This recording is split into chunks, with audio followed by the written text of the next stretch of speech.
Video को like करें, channel को सब्सक्राइब कर बेल आइकन जरूर दबाएं हमारी न्यू वीडियो नोटिफिकेशन पाने के लिए।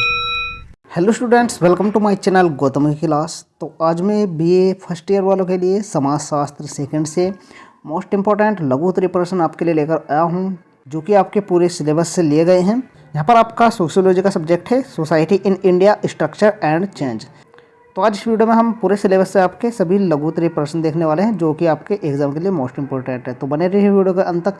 और वीडियो में आगे बढ़ने से पहले यदि आप हमारे चैनल पर नए हो तो सब्सक्राइब जरूर करें, ताकि आपको हमारी आने वाली न्यू वीडियो नोटिफिकेशन समय पर मिल सके। तो आइए बिना टाइम वेस्ट के वीडियो को स्टार्ट करते हैं। फर्स्ट क्वेश्चन है यहाँ पर, श्री रामचरितमानस किसकी रचना है? तो यह है तुलसीदास की रचना। इसका राइट आंसर हो जाएगा तुलसीदास। नेक्स्ट यहाँ पर, किनशिप ऑर्गेनाइजेशन इन इंडिया पुस्तक के लेखक का नाम लिखिए। तो इसका लेखक है Irawati Karve. Kinship organization in India पुस्तक के लेखक इरावती कर्वे हैं। नेक्स्ट यहाँ पर, भारत में समाज यानी सोसाइटी इन इंडिया पुस्तक के लेखक का नाम बताइए। तो सोसाइटी इन इंडिया पुस्तक के लेखक हैं एस.सी. दुबे। इसका राइट आंसर हो जाएगा एस.सी. दुबे। और मेंडल बॉम की पुस्तक का नाम भी यही है। यदि आपके एग्जाम में ये क्वेश्चन पूछ जाए तो आप एस.सी. दुबे या मेंडल बॉम लिख सकते हैं। नेक्स्ट यहाँ पर, इंडिया सोशल स्ट्रक्चर पुस्तक के लेखक कौन हैं? इसका उत्तर है M N. Srinivas. M N. Srinivas India social structure पुस्तक के लेखक हैं। नेक्स्ट क्वेश्चन है यहाँ पर, हिंदू सोसाइटी इन इंटरप्रिटेशन के लेखक का नाम लिखिए। हिंदू सोसाइटी इन इंटरप्रिटेशन पुस्तक की लेखिका जो है वे इरावती कर्वे हैं। नेक्स्ट यहाँ पर, स्ट्रक्चर ऑफ हिंदू सोसाइटी पुस्तक के लेखक कौन हैं? तो इसके लेखक है N.K. बोस।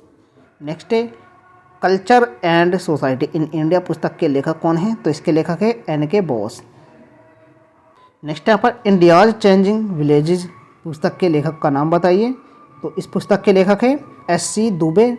नेक्स्ट है, इंडियन विलेज पुस्तक के लेखक का नाम बताइए। तो इसके भी लेखक जो है वे एस.सी. दुबे ही हैं।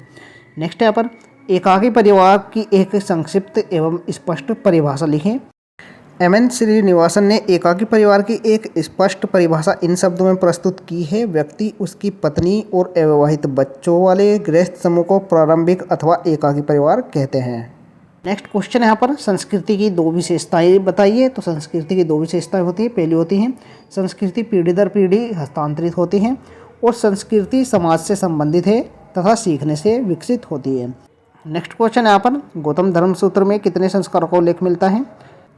तो गौतम धर्म सूत्र में 48 संस्कारों का उल्लेख मिलता है। इसका उत्तर हो जाएगा 48 संस्कार। नेक्स्ट है, पितृसत्तात्मक परिवार की परिभाषा दीजिए।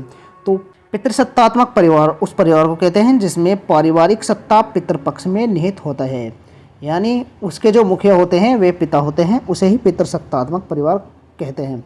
नेक्स्ट है, संयुक्त परिवार को परिभाषित कीजिए। तो संयुक्त परिवार की परिभाषा एम.एन. श्रीनिवासन ने दी है। वह परिभाषा है, वह गृहस्थ समूह जो प्रारंभिक परिवार से बड़े होते हैं और जिनमें सामान्यतः दो या दो से अधिक एकाकी परिवार पाए जाते हैं, उन्हें संयुक्त या विस्तृत परिवार कहते हैं। नेक्स्ट, एक विवाह के बारे में बताइए। तो एक विवाह का वह स्वरूप है जिसमें एक समय में एक स्त्री व एक पुरुष एवं एक ही स्त्री से विवाह करते हैं। वर्तमान में इसे विवाह का सर्वश्रेष्ठ रूप माना जाता है। नेक्स्ट यहाँ पर, दो भारतीय समाजशास्त्रियों के नाम लिखिए। तो आप दो भारतीय समाजशास्त्रियों के नाम लिख सकते हैं, जैसे एम.एन. श्रीनिवास और योगेंद्र सिंह। ये दो भारतीय समाजशास्त्री हैं। नेक्स्ट क्वेश्चन है यहाँ पर, प्रथम पिछड़ा वर्ग आयोग की स्थापना कब की गई थी? तो इसकी स्थापना की गई थी 1953 में। नेक्स्ट यहाँ पर, प्रथम पिछड़ा वर्ग आयोग के अध्यक्ष कौन थे? तो इसके अध्यक्ष थे काका कालेलकर। नेक्स्ट यहाँ पर, मंडल आयोग का गठन कब किया गया था? तो मंडल आयोग का गठन 1979 में किया गया था। नेक्स्ट है, मंडल आयोग ने अपनी रिपोर्ट कब प्रस्तुत की थी? तो इसका उत्तर हो जाएगा 31 दिसंबर 1980 ईस्वी को प्रस्तुत की थी। नेक्स्ट है, मंडल आयोग की सिफारिश लागू करने हेतु सरकार द्वारा कब ज्ञापित किया गया था? इसका उत्तर हो जाएगा, मंडल आयोग की सिफारिश लागू करने हेतु सरकार द्वारा 13 अगस्त 1990 ईस्वी को ज्ञापित किया गया था। नेक्स्ट यहाँ पर, जाति को परिभाषित कीजिए। तो जाति व्यक्तियों का एक अंतर्विवाहित समूह है जिसका सामान्य नाम है एक परंपरागत व्यवसाय। इसके सदस्य एक ही स्रोत से अपनी उत्पत्ति का दावा करते हैं तथा काफ़ी सीमा तक सजातीयता का प्रदर्शन करते हैं। नेक्स्ट क्वेश्चन है यहाँ पर प्रजाति की एक सरल परिभाषा लिखिए। तो होबेल के अनुसार प्रजाति अंतर संबंधित व्यक्तियों का एक प्रमुख समूह है जो शारीरिक लक्षणों का एक विशिष्ट योग धारण करता है। ये लक्षण एक विशिष्ट उत्पत्ति विषयक संरचना के परिणाम है। नेक्स्ट क्वेश्चन है यहाँ पर गाँव की 5 विशेषताएं बताइए। एग्जाम में आपसे 4 विशेषताएं भी पूछी जाती हैं। तो इसकी विशेषताएं हो जाएगी, पहली होती है गाँव की जनसंख्या कम होती है और गाँव के लोगों का मुख्य व्यवसाय खेती करना है। गाँव में जाति व्यवस्था की प्रमुखता है। गांव में संयुक्त परिवार देखने को मिलते हैं और गांव में जजमानी प्रथा आज भी विद्यमान है। प्रीवियस ईयर में भी आपके ये क्वेश्चन पूछा जा चुका है, हो सकता है इस बार आपके एग्जाम में पूछ लिया जाए, तो आपको ये क्वेश्चन जरूर याद करके जाना है।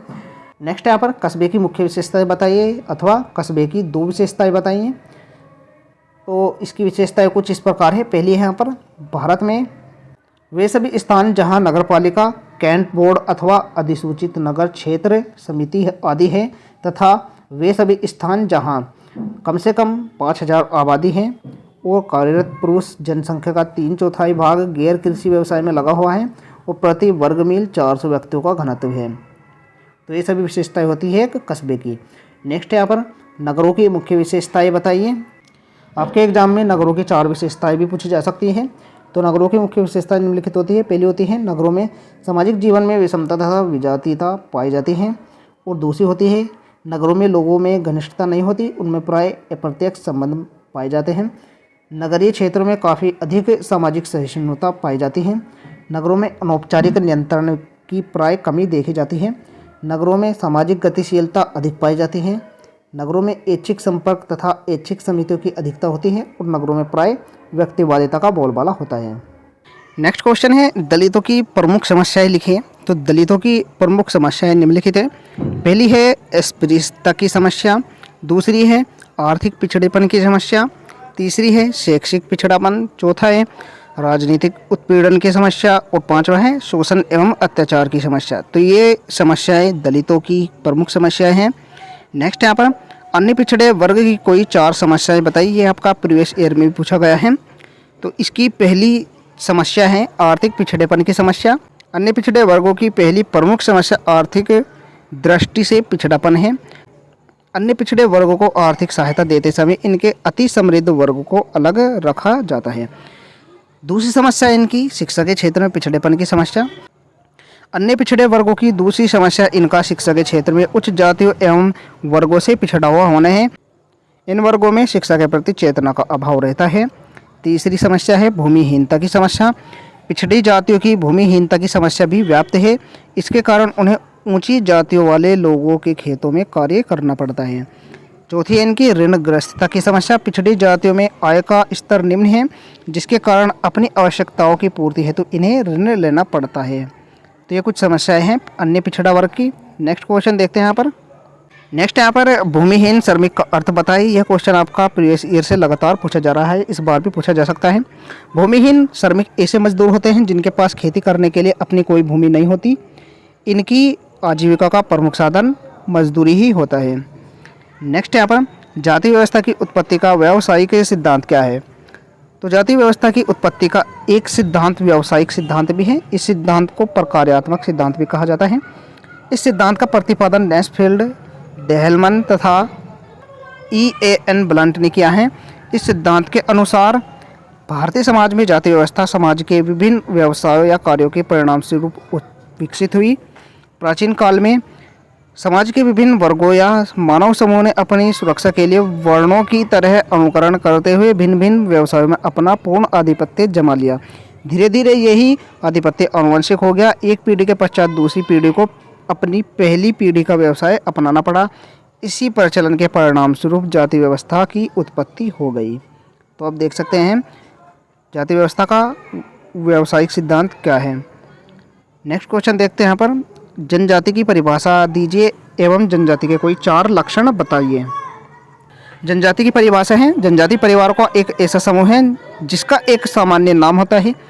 इसके सदस्य एक निश्चित क्षेत्र में निवास करते हैं, एक सामान्य भाषा बोलते हैं तथा विवाह व व्यवसाय के बारे में कुछ विशेष नियमों का पालन करते हैं। इसके बाद जनजाति के कुछ लक्षण हैं जो कि निम्नलिखित है। पहला है प्रत्येक जनजाति की अपनी एक सामान्य संस्कृति होती है और जनजातियों में अंतर्विवाह का प्रचलन होता है। जनजातियों में निषेधाज्ञाओं का पालन कठोरता से किया जाता है और जनजातीय समाज एक सरल समाज होता है। नेक्स्ट क्वेश्चन है यहाँ पर, जाति तथा जनजाति में पाए जाने वाले दो प्रमुख अंतर बताइए। तो इनमें प्रमुख अंतर निम्नलिखित है। पहला है, जाति एक मानव निर्मित व्यवस्था है, जबकि जनजाति का विकास निश्चित भूभाग, सामान्य भाषा और संस्कृति के आधार पर होता है। दूसरा है, एक जाति की स्थिति दूसरी जाति की स्थिति से ऊंची या नीची होती है, किंतु विभिन्न जनजातियां अपने आप में स्वतंत्र होती है तथा उनमें परस्पर ऊंच नीच का प्रश्न ही नहीं होता है। तो ये दो प्रमुख अंतर होते हैं। नेक्स्ट क्वेश्चन यहाँ पर, हिंदू विवाह के उद्देश्य बताइए।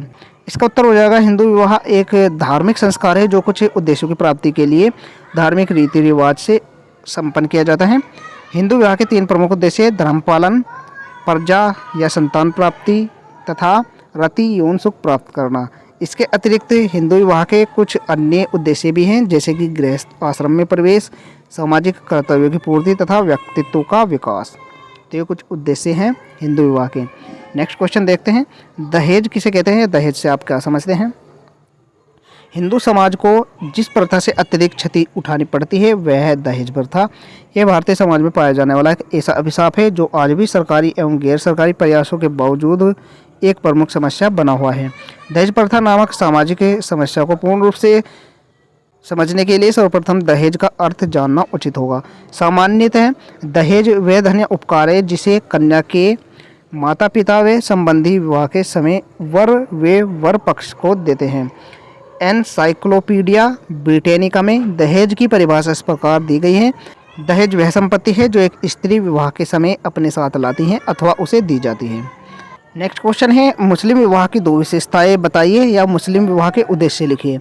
तो मुस्लिम विवाह की 2 विशेषताएं या उद्देश्य इस प्रकार से हैं। पहला है, मुस्लिम विवाह एक सामाजिक समझौता है। दूसरा है, मुस्लिम विवाह के मुख्य उद्देश्य है परिवार का निर्माण, संतानोत्पत्ति तथा बच्चों को सामाजिक स्थिति प्रदान करना। नेक्स्ट क्वेश्चन है यहाँ पर, मुस्लिम विवाह विच्छेद यानी 3 तलाक से क्या तात्पर्य है? तो मुस्लिम समाज में विवाह को समाप्त करने का एक रूप 3 तलाक है। इसके अंतर्गत पारंपरिक रूप से पति द्वारा 3 बार तलाक कहने के बाद विवाह को समाप्त समझा जाता है। अब तलाक के इस प्रावधान को कानूनी विरोधी निर्धारित कर दिया गया है तथा यह दंडनीय अपराध की श्रेणी में आ गया है। नेक्स्ट क्वेश्चन है यहाँ पर, अनुलोम विवाह क्या है? तो अनुलोम विवाह या कुलीन विवाह उस विवाह को कहते हैं जिसमें उच्च वर्ण का पुरुष निम्न वर्ण की कन्या से विवाह करता है। यानी उच्च जाति का पुरुष जो है वह निम्न जाति की कन्या से विवाह करता है, उसे ही अनुलोम या कुलीन विवाह कहा जाता है। रिजले के अनुसार चूंकि आर्यों में स्त्रियों की कमी थी अतः उन्होंने यहाँ के मूल निवासियों की कन्याओं से विवाह किया, परंतु अपनी प्रजातीय श्रेष्ठता बनाए रखने के लिए अपनी कन्याएं मूल निवासियों को नहीं दी।